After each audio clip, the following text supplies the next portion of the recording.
씨가 산문집을 냈어요. 그 첫 장 내용이에요. 기타가 갖고 싶다는 말에 음악하는 친구가 기타를 선물했다. 기타를 메고 집에 왔다. 기타 가방 지퍼를 열고 기타를 꺼냈다. 쿠션을 안듯 꼭 안았다. 그리고 가만히 있었다. 노래가 부르고 싶었지만 생각나는 노래가 없었다. 부를 줄 아는 노래를 기타로 통탕통탕 칠 수 있으려면 어찌해야 하는지 생각했다. 그렇게 오독하니 2~5시간 정도가 흘렀다. 그러다가 알고 있는 코드 몇 가지로 노래를 지어내 부르게 되었다. 즉흥 자작곡이 흘러나오는 내 입술도, 즉흥 자작곡에 즉흥 연주를 맞추고 있는 어설픈 내 손가락도 신기하기만 했다. 저는 이 부분이 이해가 안 가요. 네. 기타를 칠 수 없었던 사람이 갑자기 기타를 치고 갑자기 자작곡을 연주하기 시작하고 노래를 부르고 있다는 것 이해가 안 가요? 이미 기타를 꽤 쳐온 분이고 시인이지만 음악의 조예가 깊은 분이라 할 수 있겠죠. 그러니 기타를 안고 있다가 갑자기 기타를 칠 수 있는 거죠. 시인이 하고 싶은 말은 이겁니다. 할 줄은 모르지만 정말 하고 싶은 간절한 순간에 그 마음 그대로 오래오래 앉아있기만 해도 저절로 하게 되는 기적의 순간이 온다는 걸 예전에도 경험한 적이 있다. 시를 쓰는 일도 그렇게 시작했더랬다. 정말 쓰고 싶어 빈 종이 앞에 밤새워 앉아 있었다.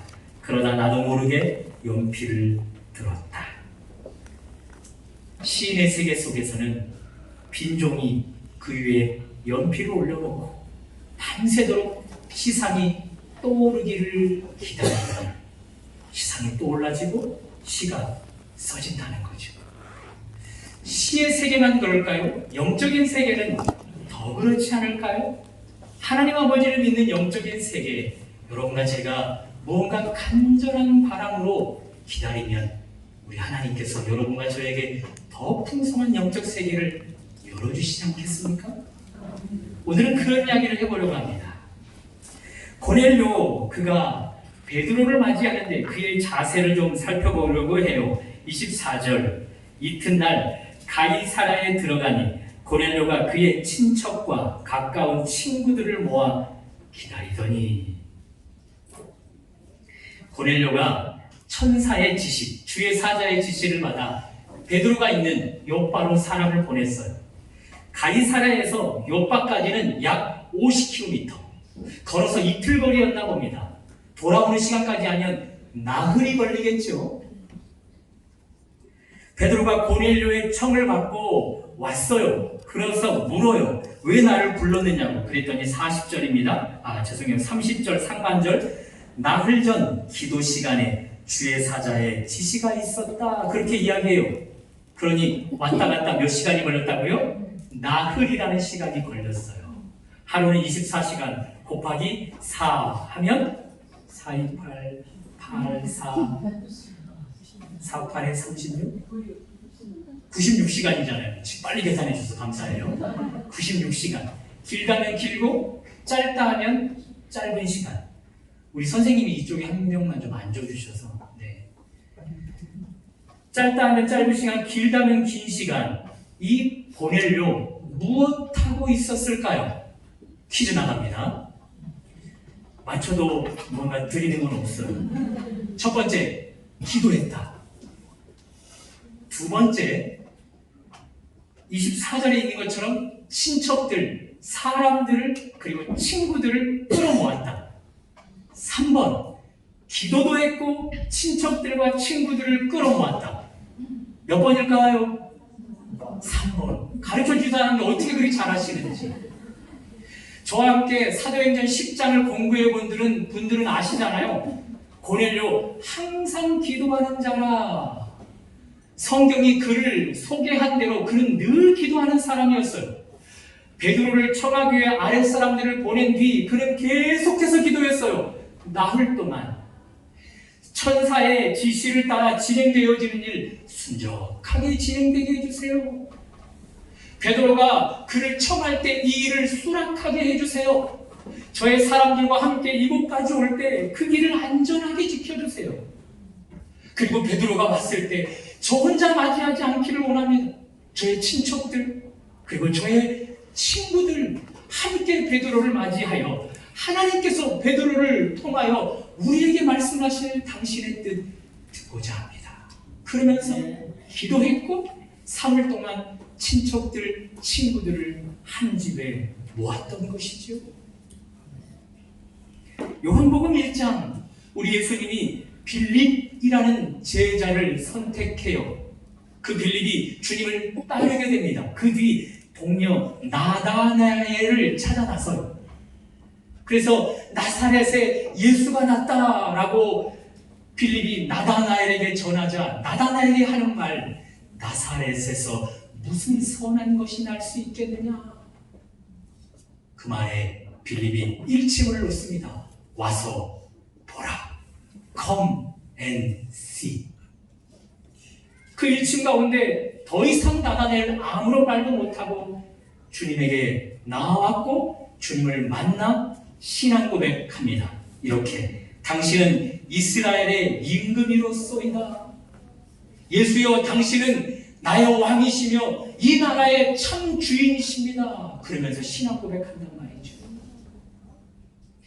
고넬료 기도하였어요. 4일 동안. 나흘 동안 기도한 뒤 친구들과 친척들을 찾아 그들을 모으려고 하는데 그들이 여러 핑계를 댔겠지요. 그때 고넬료 그들이 더 이상 대꾸하지 못하도록 일침을 놓았어요. 와서 보라. Come and see. 그 말에 이끌려 친척들과 친구들이 고넬료의 집에 모였고 베드로를 맞이한 거예요. 그 결과입니다. 44절. 베드로가 이 말을 할 때에 성령이 말씀 듣는 모든 사람에게 내려오시니 46절 이는 방언을 말하며 하나님을 높임을 들음이로라. 기도하며 초청해서 그 자리에 함께 모았던 친척들, 친구들 다 같이 베드로의 메시지 속에 성령의 충만함을 받게 되는 거예요. 그동안 땅의 언어로만 말했던 자들이 하늘의 언어를 말하기 시작하는 거예요. 그리고 하나님이 그들을 높여주기 시작합니다. 열방대학 2020년도 1쿼터 입학하여 시간을 보내고 계시는 여러분, 그 어느 날 여러분들에게 빌립이 오시지 않았어요? 와서 보라고 Come and see 하며 열방대학의 모토를 소개하고 당신이 꼭 한번 그곳에서 훈련받았으면 좋겠다 Come and see 하지 않았나요? 그 이끌림에 지금 2020년도 1쿼터에 반응하고 계시는 거잖아요. 그 열방대학에서 간사님으로 섬기고 계시는 여러분, 그 전 빌립이 와서 여러분에게 Come and see 하지 않았어요?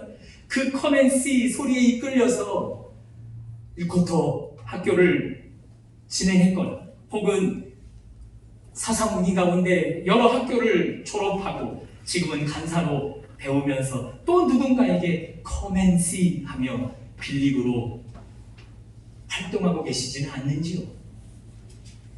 최근 Come and see 하여 1쿼터 수업을 받고 계시는 여러분이든지 이미 Come and see 그 이끌림에 받아 내가 열방에서 간사님으로 생활하고 계시는 분들이든지 상관없이 오늘 그 모든 여러분들에게 44절, 46절에 은혜가 있기를 주님의 이름으로 축원합니다. 제가 목회의 길을 걷게 된 결정적인 역할을 해준 두 여인이 있어요. 저희 어머니는 세 번째고 저희 아내는 네 번째, 두 번째 여인, 첫 번째, 두 번째 여인이 있단 말이에요. 한 분은 청년부 때 누님이었어요. 제가 갓 신앙에 눈을 뜨고 신앙생활을 하려고 할 때 그분이 저를 위해서 계속해서 기도해 줬어요. 그리고 말씀을 사모하는 열정이 있는데 저를 누군가가 지도해 줬으면 좋겠다라는 바람을 알고서 그분이 1:1 제자 양육을 저를 시켜주었죠. 훈련 내내 그분이 계속해서 기도의 자리로 Come and see 하는 거예요. 훈련 내내 저 스스로 말씀을 묵상하고 읽을 수 있도록 계속해서 Come and see 하는 거예요. 그 커맨시에 이끌려서 제가 신앙의 기초를 다지게 되었다라는 것이죠. 그리고 두 번째 여기는 저희 작은 어머니예요. 저희 작은 어머니는 결혼한 뒤부터 신앙생활을 하기 시작했어요. 살기 위해서. 세 자녀를 낳았는데요. 하나는 등에 업고, 하나는 안고, 하나는 손에 붙잡고, 여기저기 산으로 들로 기도원을 찾아다녔고, 여러 교회에서 말씀의 사경회가 펼쳐지면 그곳에 가서 말씀을 사모하며 들었던 것이죠. 그런 일들로 신앙의 영적 거장이 되었어요. 그리고 이제 그 뒤 큰 집, 제가 속한 큰 집을 커맨시하기 시작했죠. 기도하는 분이셔서 하나님이 저를 부르심을 더 영적으로 깨달았나 보죠. 저를 향해 더 커맨시하기 시작하는 거예요. 그 커맨시에 이끌려 제가 기도원을 찾기 시작했고요. 여러 말씀 사경회 가운데 들어가 하나님의 말씀을 배우면서 제가 나다나엘이 되었던 것입니다. 신앙 고백하며 하나님 앞에 당신이 나의 왕이시고 나의 주이시고 고백한 결과 이렇게 목회의 길을 걸어가고 있어요. 그리고 이제 후로는 저도 더 많은 사람들에게 커맨시하는 사람이 되어가고 있다는 거죠. 천국은 마치 밭에 감추인 보화와 같으니 사람이 이를 발견한 후 숨겨두고 기뻐하여 돌아가서 자기의 소유를 다 팔아 그 밭을 샀느니라.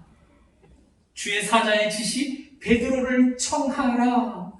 이 메시지가 고넬료에게는 감추인 보화를 발견한 것 같았거든요. 그래서 그것을 혼자서 소유할 수 없었어요. 친척들에게, 친구들에게 함께 불러 모아 함께 소유할 수 있기를 원했던 것이죠. 그 사모함이 나흘간을 기도하게 만들었고 그들에게 찾아가서 나흘간 커맨시 했던 것입니다. 그 결과 하나님께서 성령의 충만함을 그 모인 모든 사람들에게 허락해 주었고 하늘의 언어를 말하게 하며 하나님께서 그들을 높여주시는 주인공들 되게 하셨던 것입니다. 이제 곧 3월이 다가오지요. 3월이 되면 우리 북촌 동네 분들을 찾아가 전도에 일한 반찬 사역을 시작할 거예요. 이를 위해서 지금 기도하고 있어요. 하나님, 우리 교회가 빌립이 되기를 원합니다. 저들에게 찾아가서 커맨시 하기를 원합니다. 와서 보라고, 우리가 믿는 예수를 좀 와서 보라고, 우리가 전달한 이 선물의 눈이 먼 것이 아니라 우리가 전달하고자 하는 우리 안에서 역사하시는 주님을 좀 볼 수 있게 해달라고 기도하고 있어요. 여러분, 이 일에 함께 기도로 동참해 주십시오. 우리 교회가 이 일에 커맨시 할 때 그들 가운데 나다나엘이 나와 당신이 참으로 우리의 왕이로소이다 라고 고백하는 그런 신앙 고백하는 은혜가 있게 해달라고 말입니다. 오늘 북촌교회에 참여하여 예배드리고 계시는 여러분들 중에 유사한 커맨시에 이끌림 받은 분들도 계시지 않을까요? 북촌교회 점심이 너무 맛있대. 커맨시. 북촌교회 뷰가 너무 좋대. 커맨시. 와서 보니 정말 그렇죠? 와서 맛보니 정말 그렇죠? 혹시 이런 일은 없겠지만 그래도 한번 믿음을 가지고 이야기해봐요. 그 목사님 메시지가 너무 은혜스럽대. 커맨시. 어휴, 몇 분이 계시네요. 다행입니다. 이 부분은 확실한 것 같아요. 확신을 가지고 이야기해요. 그 목사님이 젊고 얼굴까지 잘생겼대. 확인하고 계시죠? 어떤 목적으로 이 자리에 오셨든지 잘 오셨어요. 그런데 고넬료와 친척들과 친구들이 가진 목적이 아니면 다 내려놓으셔야 해요. 자, 이들의 목적, 이들의 마음 자세를 한번 볼까요? 33절입니다. 33절, 내가 곧 당신에게 사람을 보내었는데 오셨으니 잘하였나이다. 중요합니다. 이제 우리는 주께서 당신에게 명하신 모든 것을 듣고자 하여 다 하나님 앞에 있나이다. 점심, 뷰, 사람의 외모 다 내려놓으시고 하나님 앞에 서 있는, 하나님의 말씀을 풀어내 주실 때 그 메시지 하나도 놓치지 않고자 하는 그 마음, 그것만 유지하고 계시면 우리 하나님 왜 당신의 성령을 여러분과 저에게 풍성하게 부어주시지 않겠습니까? 왜 이 땅에 살아가는 우리로 인하여 하늘의 언어를 말씀하게 하시지 않겠습니까? 왜 하나님이 친히 높여주시는 주인공 삼아주시지 않겠습니까? 다른 다 목적 내려놓으시고 오늘 고넬료와 친척과 친구들이 가졌던 마음, 그것 여러분과 저희가 되시기를 주님의 이름으로 축원합니다. 그들의 자세를 조금 더 살펴볼 수 있는데요. 24절, 이튿날 가이사랴에 들어간 고넬료가 그의 친척과 가까운 친구들을 모아 기다리더니, 우리말 성경에는 기다리고 있답니다. 그러면 영어 성경으로는 wait 이렇게 기록이 되어야 되잖아요. 영어 성경을 가지고 있는 분들 한번 찾아보시겠습니까? 24절, wait이 아니라 expect입니다. 기대하다입니다. 원어 성경으로 찾아봤더니 긴 인내, 간절한 기다림, 누군가가 오기를 학수고대함, 환자가 큰 병 가운데 꼭 고침을 받고자 하는 사모하는 마음, 거지가 누군가의 도움을 간절하게 요청하는 의지, 그것이 바로 기다림에 속한 원어적인 뜻이에요. 고넬료, 친척들, 친구들이 그런 자세를 가지고 있어요. 우리가 하나님을 너무너무나 기다립니다.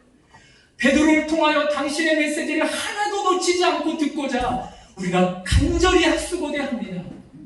그 마음을 하나님이 아셨던 것이죠. 그래서 44절에서 46절의 은혜를 마음껏 부어주시는 거예요.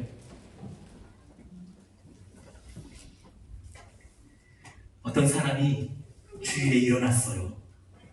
막상 교회 가려고 하니 귀찮아요.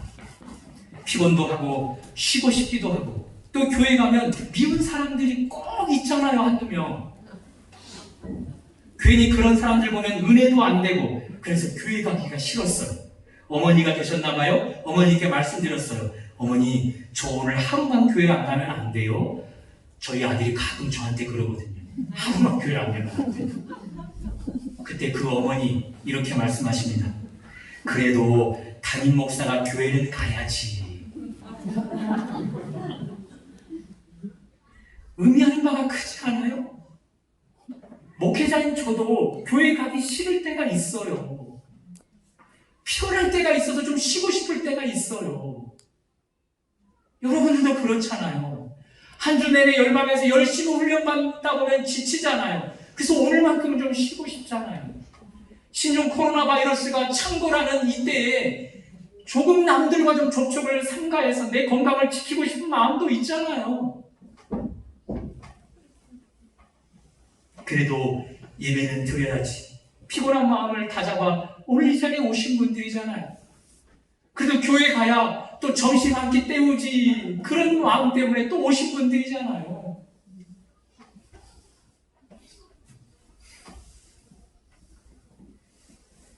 우리 친구들, 우리 중고등부 친구들은 그래야 엄마한테 아빠한테 안 혼나니까, 그래야 용돈이라도 주니까 여기에 와 있는 친구들도 있을 거란 말이죠.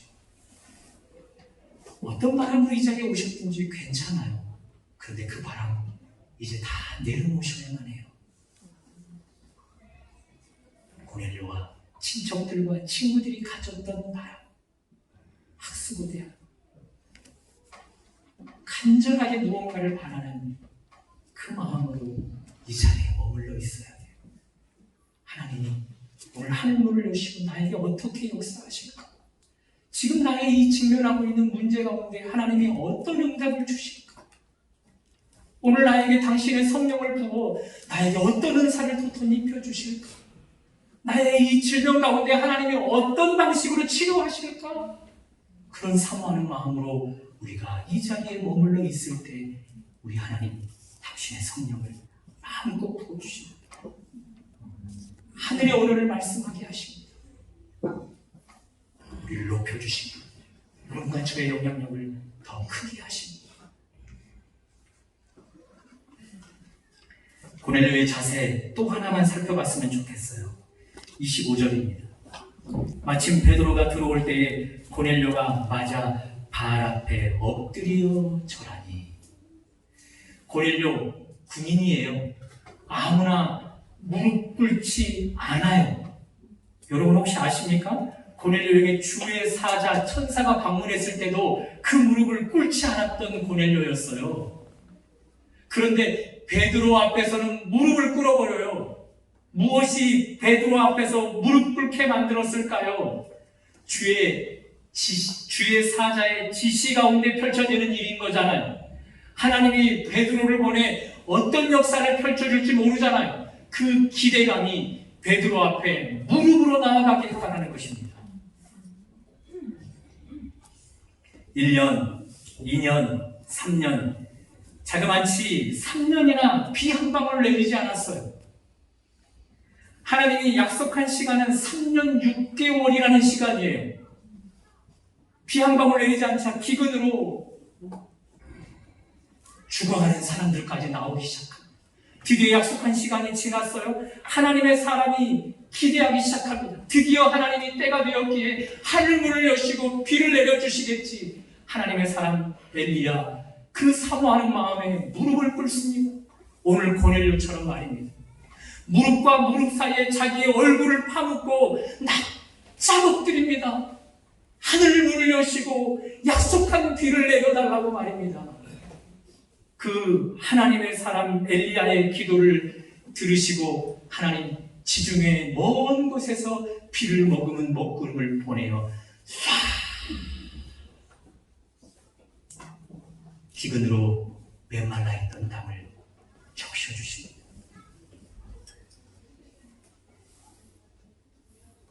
고넬료가 베드로 앞에 무릎을 꿇었다 이 표현을 조금 더 정확하게 보면 신적 존재께 경배, 예배했다 이런 표현이에요. 여러분과 저 다 알고 계시죠? 베드로를 신으로 높인 거 아니에요. 고넬료는 그저 베드로 속에서 역사하신 하나님께 예배 경배했던 것이죠. 그런데 첫 대면하는 베드로는 고넬료의 그런 성품을 모르잖아요. 그래서 그를 제재시키려고 하는 거예요. 왜 그러냐면 하나님은 당신을 향해 꿇어야 할 무릎이 사람을 향하거나 우상을 향하면 질투하시는 분이시거든요. 그래서 오늘 우리가 보는 26절 보시면 베드로가 일으켜 이르되 일어서라 나도 사람이라. 이 자리에는 저나 사람에게 무릎 꿇은 분이 아무도 안 계실 거라 믿습니다. 그런데 혹 이런 분들은 계실 거라 믿어요. 이 예배의 자리는 하나님 앞에 머물러 있는 시간인데 하나님 앞에서마저 마음의 무릎을 꿇지 못하는 분들 말입니다. 오늘 이 예배 드리던 예배 중에 또 한 번의 예배야. 일주일 내내 드렸던 예배 또 드리네. 지난주에 드렸던 예배 또 드리게 되네. 그런 마음가짐 때문에 예배의 자리는 하나님 앞에 서 있는 머무는 자리인데 너무 예배가 형식화되어 버려 너무 예배가 익숙한 가운데 젖어들어 참 예배의 대상이신 하나님 앞에 마음의 무릎을 꿇음은 없이 예배의 횟수만 채워가는 일들이 있지 않을까 생각한다는 것이죠. 사랑하는 여러분, 고넬료는 기대가 컸어요. 베드로를 통해 하나님께서 말씀하실 그 말씀을 사모하는 기대가 컸어요. 그 기대 때문에 넙죽 엎드리는 거예요. 베드로 속에서 역사하시는 하나님을 대면한 듯 넙죽 엎드리는 거예요. 그것이 성령 충만을 받게 하고 그것이 하늘의 언어를 말하게 하고 그것이 하나님이 높여주는 인생이 되게 한단 말이죠. 예배의 자리에 앉아있다고 해서 마음의 무릎까지 하나님 앞에 꿇었다 말할 수는 없어요. 이 자리에 멍하게 다른 생각을 하고 계시다면 이미 하나님 앞에 꿇어야 할 무릎이 그 딴 생각 앞에 무릎을 꿇어버린 것이죠. 이 자리에서 누군가 때문에 예배를 방해받고 있다면 하나님 앞에 꿇려야 할 무릎이 그 사람 앞에 꿇어버린 것이지요. 이 예배의 자리에서 오늘 점심은 뭐지? 오늘 예배 끝나고 어디서 과제를 하면 좋을까? 알마? 알라파파가 새로 생겼다며? 부초플레이스? 아니면 스복?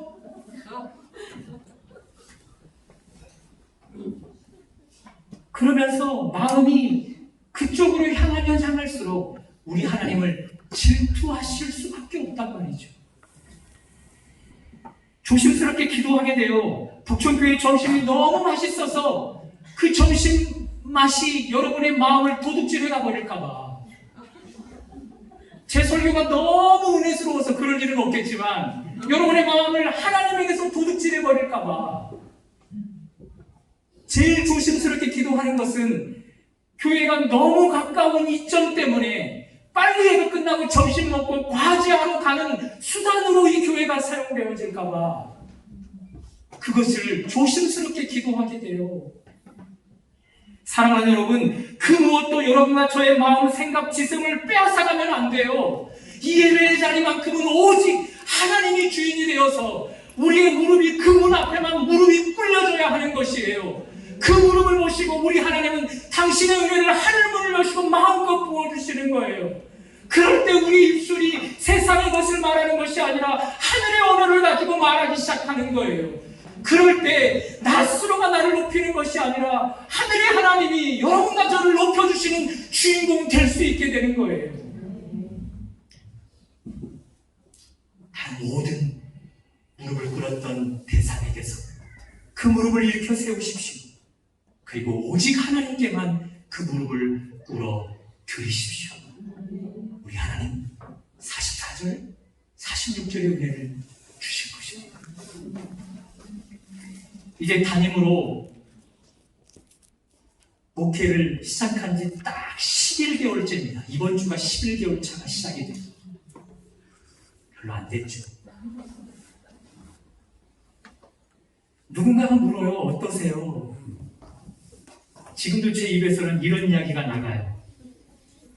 설교 준비하는 것만으로도 벅찹니다. 빨리 적응하고 익숙해지면 좋겠습니다. 이 말을 듣던 담임 연차가 저보다 더 높으신 분이 이런 말을 해줍니다. 익숙해지면 그때부터 망하는 겁니다. 익숙해지면 그때부터 망하는 것입니다. 목회자라 이분의 말이 귀에 쟁쟁하게 들려요. 그래서 지금도 그 말을 저의 마음에 새기고 있어요. 저는 컴퓨터 앞에 오독하니 앉아서 텅 빈 한글 문서를 열어놓고 성경 장조를 쳐놓은 뒤 커서가 자유롭게 깜빡이도록 그대로 방치해 둔 채 하나님 말씀 앞에 후두커니 머물러 있습니다. 하나님이 깨달음을 주실 때까지 후두커니 머물러 있어요. 그리고 다음 새벽날 이 자리에서 하나님 앞에 나아가요. 하나님, 당신의 교회잖아요. 저 역시 당신의 사람이잖아요. 당신의 양떼들이잖아요. 저는 그저 지저대는 개일 뿐인데 이들에게 하늘의 양식을 먹여야 하잖아요. 억지로 하나님 말씀을 짜내지 않도록 하나님이 주세요.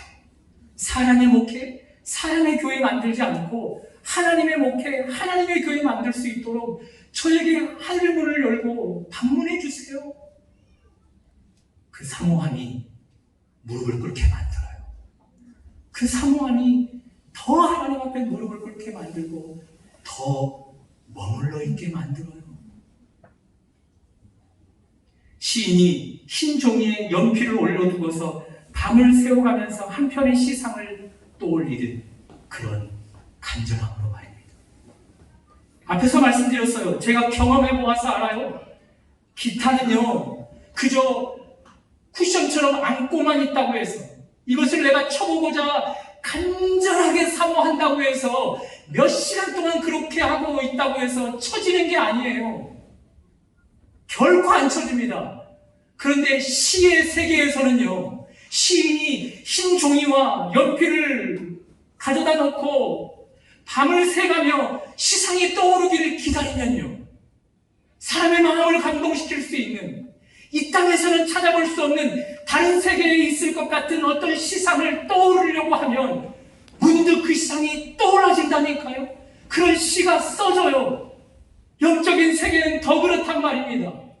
여러분과 제가 하나님 앞에서 머무르면 하나님께서 당신의 하늘문을 여시고 마음껏 성령을 역사해 주시기를 바라면, 이 땅에서의 언어만이 아닌 하늘의 언어를 가지고 살아가기를 요청하고 바라면, 그것을 간절하게 기대하고 원하면 우리 하나님 마음껏 당신의 역사를 펼쳐주신다는 것이죠. 간절한 기대에 고넬료는 있었어요. 그 간절한 기대가 나흘간을 기도하게 만들었어요. 감추인 보배를 혼자만 소유할 수 없어서 친척들을 찾아가고 친구들을 찾아가고 와서 보라 커맨시 했어요.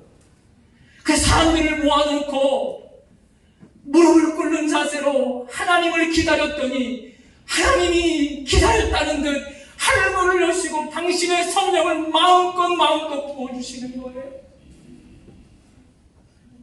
하늘의 언어를 사용했던 그들이 되기를 원하면서 그들의 입술을 성령께서 주장하게 만들어 하늘의 언어, 생명을 살리는 언어, 치유하고 화평을 전하는 언어가 되게 만들어 주시는 거예요.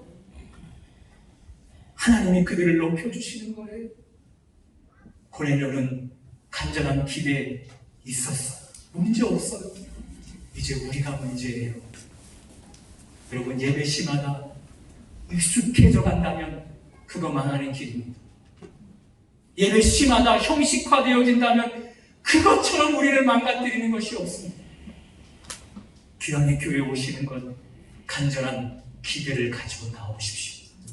고넬료처럼 또 무릎으로 나아가시고 또 무릎으로 나아가시고, 그래서 하나님의 마음에 상달되어 주십시오. 우리 하나님 성령을 부어주실 것입니다. 우리 하나님 여러분의 입술이 생명을 살리는 입술 되게 하실 것입니다. 여러분을 우리 하나님이 친히 높여 세우는 주인공 되게 하실 것입니다. 그런 은혜가 간절한 기대를 갖는 여러분과 저를 통해 이루어지기를 주님의 이름으로 축원합니다. 하나님, 고넬료가 가졌던 간절한 기대, 바람, 이것이 오늘 이곳에서 예배하는 우리의 것 되게 하여 주옵소서. 그 보상으로 하늘 문을 여시고 성령을 부어주시고 하늘의 언어를 말하게 하며 하나님이 높여주시는 그런 주인공들 되게 하여 주옵소서. 말씀 붙들고 찬양하고 이것을 내 마음으로, 내 삶의 현장으로 가지고 가기를 원합니다. 역사하여 주옵소서. 예수님 이름으로 기도합니다. 아멘.